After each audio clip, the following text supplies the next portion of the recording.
was fired at them. They were beaten with lathis. They had injuries, serious injuries, but they did not bend. The government had to bend to their will. And that is a lesson for every ruler of this country from now to forever. You have to listen to the will of the people. In this country, this is a democracy. The will of the people is paramount. There is nothing above it. No human being, no single leader, no dictator, no force can stop the will of the Indian people. Today this has been proved by our students, by our young people. And they have stood there regardless, everywhere, not just in Delhi, across India. They have not cared about any political party, anybody who is trying to make politics out of it, anything. They have not cared. They have stood for what they believed was right. They have fought for what they believed was right.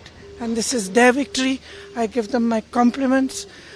We in the Congress party have tried our best to support them in the strongest way possible. Rahul Gandhi ji has been talking about this issue of paper leaks and exams for a long time. For a long time. I think it's been over 2 or 3 years that he has been raising this issue. So I think that I want to compliment him as well, because he has raised this issue and he has got the rest of us in the party, the NSUI, the Youth Congress, to not only support the students but to create a movement all across the country for the rights of students, for the reform of our education system.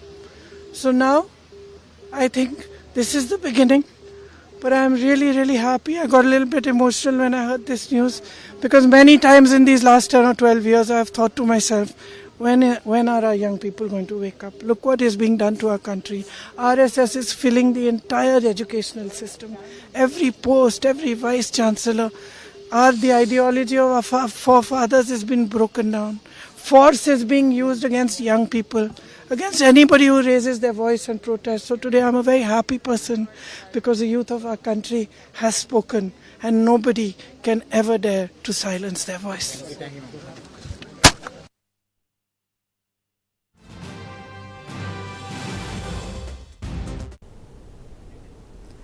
Right, ఇక బులెటిన్లో మరొక short break తీసుకుందాం. Stay with us.